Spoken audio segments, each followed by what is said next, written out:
I will go to the phones and then come back in the room. Dan Lamoth, Washington Post.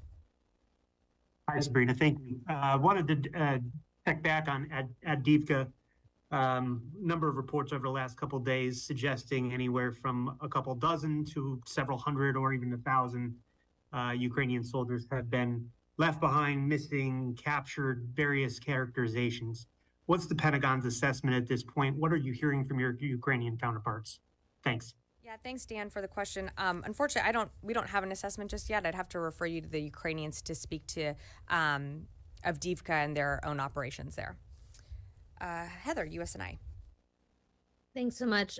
It seems that with the uptick in Houthi attacks, that they seem to be, I guess, a little bit more accurate given what happened with Ruby Mar. And it doesn't seem that the U.S. deterrence efforts are working. Is there any plans to step up efforts or a change in tactic in order to try to stop these Houthi attacks on ships in the Red Sea? Well, thanks, Heather. We always reserve the right to respond at a time and place of our choosing. I'm certainly not going to get ahead of any action that we may or may not take.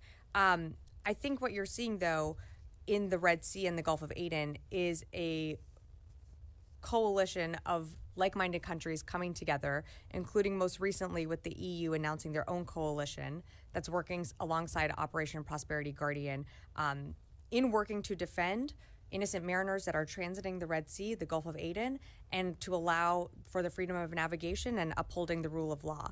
And so we're very proud of our efforts there. Our men and women in uniform are putting their lives on the line every single day alongside our coalition partners and allies, and I'll just leave it at that. I'll take one more from the phone and then come back in the room. Jeff Schogel, Task and Purpose. Thank you. Has the Pentagon seen any indications that this cell phone outage that's affecting AT&T customers may have been caused by a foreign adversary like China, Russia, North Korea, Iran? Thanks, Jeff. I'm not aware of us doing an assessment on this. I know the cell phone companies are looking into this. We've seen the reporting, but not aware of it being because of a foreign actor or entity in any way at this point. Thanks. Rio. Thanks, Sabrina. This week, a U.S. B-52 bomber flew over the South China Sea with Philippine fighter aircraft. So what message is the Pentagon sending to China by having a strategic bomber participate in an joint air patrol with Philippines this time? So, Rio, I think what you're referring to is just the regular rotation of a B-52 in the region. These B-52 bombers are part of the Bomber Task Force to support strategic deterrence missions aimed at reinforcing the rules-based order in the Indo-Pacific region. The 23rd Expeditionary Bomb Squadron will integrate alongside allies and partners to demonstrate U.S. commitment to security and stability throughout the region. But for more information, I direct you to STRATCOM or to Pacific Air Forces. Separately, sure. Have you seen any cases of China's unsafe flight against U.S. and allies aircraft since the beginning of the year? I'm not aware of any recent examples or since the beginning of the year. As you know, I think it was late last year, Dr. Ratner briefed on a few unprofessional, unsafe, risky behaviors that we had witnessed, but I'm not aware of any recent examples of one. Yeah, Natasha. Thanks, Sabrina. So the U.S. has conducted a number of strikes against the Houthis. They're a near daily occurrence now, but it seems like they're not working. And I'm just wondering what the Pentagon's assessment is of how the Houthis seem to be adapting to this kind of new reality, these daily strikes by the U.S. and some by the U.K. Are they going underground more? Are they stockpiling and shoring up their weapons supplies? What is the assessment of how they are essentially preparing to dig in for the long haul? Well, some of that assessment also includes our own intelligence assessments, which I wouldn't be able to speak to from here. What I will say, and I know you've heard this, but we never said we've wiped off the map all of their capabilities. We know that the Houthis maintain a large arsenal. They are very capable. They have sophisticated weapons, and that's because they continue to get them from Iran. In terms of an adaptation from tactics, I don't think we've seen anything new. It's more when we see missiles on rails, when we see them about to launch an attack, we are able to take these proactive dynamic strikes. We've been able to do it more regularly because they frankly have been conducting more attacks more regularly. And we always reserve that right. I think the most sort of more unique or different tactic that we saw was with the unmanned underwater vehicle that they employed for the first time a few days ago. But other than that, I mean, they've pretty much stuck to the same playbook. Yeah, did you have a question? Sure. Do you have any update or anything on the ongoing discussions with your Iraqi partners regarding the high military commission? I know that there were meetings last week, but I don't have an update for you on any meetings that have taken place since then. U.S. forces are in Iraq to assist Iraq security forces in the defeat of ISIS. Whether Iraqi top officials say, including Iraqi Prime Minister, just said yesterday that we don't more need U.S. forces and alliance forces. Do you have any comment on it? Look, we're in Iraq at the pleasure of the Iraqi government. We value the partnership that we have with the ISF. We continue to work alongside them and as part of the de-ISIS mission. The HMC is there as to discuss what our relationship, what our footprint looks like in Iraq. Those are ongoing conversations, and we're certainly going to be part of those, but I just don't have more for you. I'm going to go back to the phones and then happy to come back in the room. Ashley, Breaking Defense.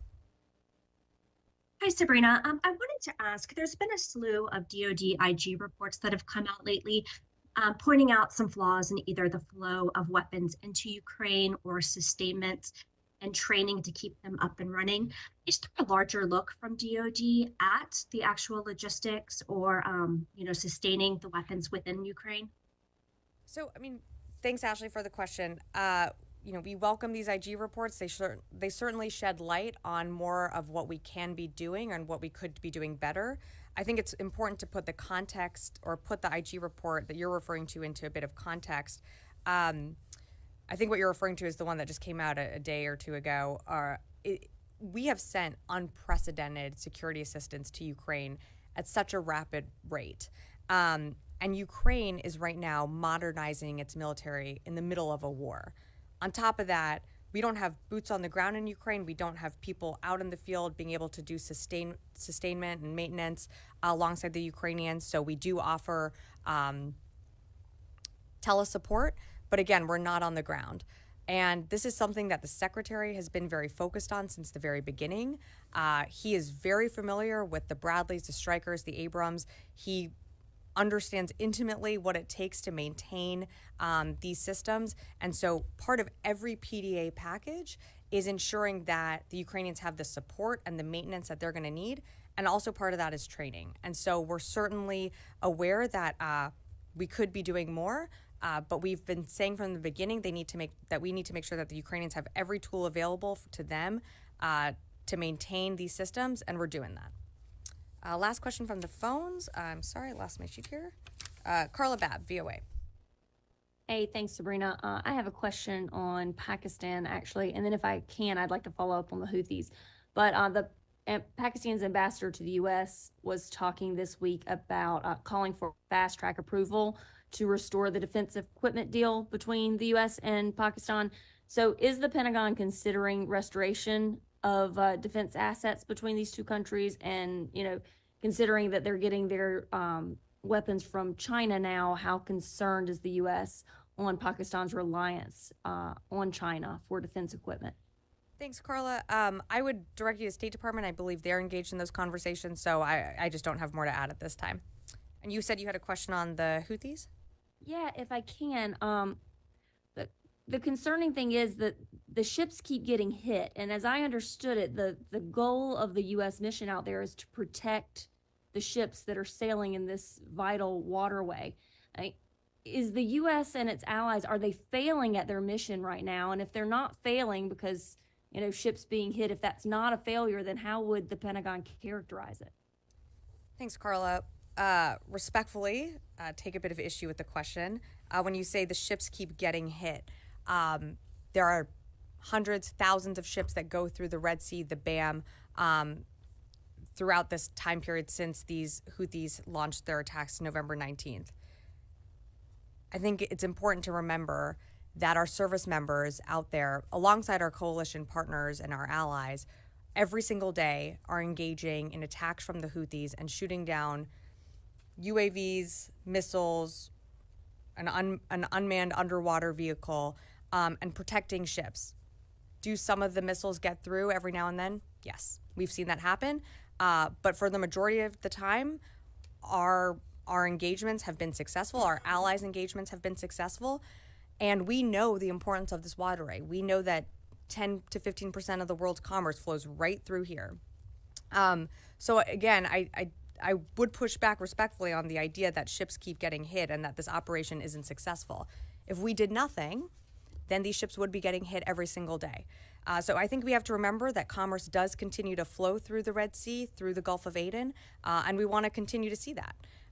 But yes, absolutely. The Houthis are every single day putting at risk innocent mariners transiting, putting at risk the freedom of navigation, and therefore Operation Prosperity Guardian is there to protect against that, alongside other allies and partners who have formed their own coalitions. And I'm sorry, I forgot the second part of your question. If you wouldn't mind repeating that. I mean, that was pretty much it. But I mean, if ships keep getting hit, are more resources not needed to stop these ships from getting hit? I mean, this is the United States and a massive international coalition going up against a small militant group, and they're managing to hit, about a ship a day, it seems, over the last few days. I haven't spoke to them, but I would imagine they would consider that successful. So what more can the U.S. do, or should the U.S. do on this issue?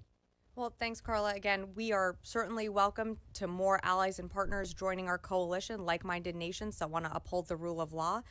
Right now, Central Command is working every single day to ensure the freedom of navigation with the resources that they have, and working alongside partner nations. And so I'm just going to leave it at that.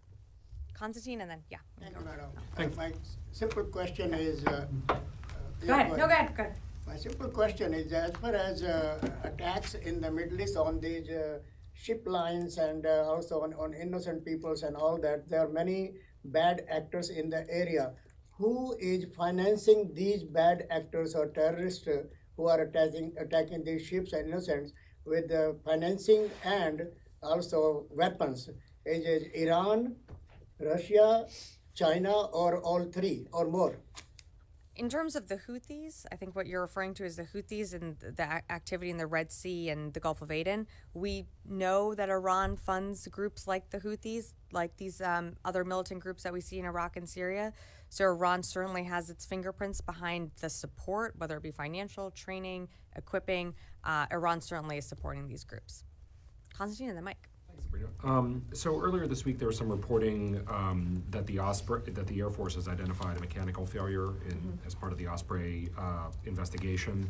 Does as of right now, does the DoD still have confidence in the Osprey as a platform? Look, it is a very capable, unique, agile platform.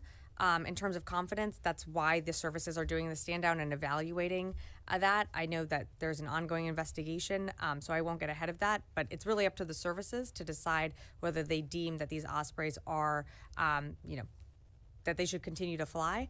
But these are very unique platforms that offer the commander a range of options, and so, I'll let the investigation continue. Mike. Have there been any countries other than the U.S. and the U.K. that have attacked any of the Houthi targets, or is it all just the U.S. and the U.K. of all the allies operating for Prosperity Guardian or the other? There have been other engagements from other countries, but we'll let them speak for themselves. All right, Louis. Sabrina, I know you spoke earlier about the incident with this Navy charges against a sailor for espionage. Can you tell us anything specifically about this case as far as you are aware of it? I can't, unfortunately. I just don't have more information. I would refer you to the Navy for further details. And this would be the third incident involving a Navy sailor in the last year with similar types of charges. Is there a concern here that you may need to reinforce some of the existing policies, reinforce the training for service members across DoD, reaffirming what they should be careful of in disclosing information? Again, it's an ongoing investigation. I'd refer you to the Navy, but if the Navy feels like they need to do, better reinforcement of whether it's ethics or regulations, I'll let the Navy speak to that. But again, it's an ongoing investigation, so I don't want to get ahead of that. Great. All right. Thank you, everyone.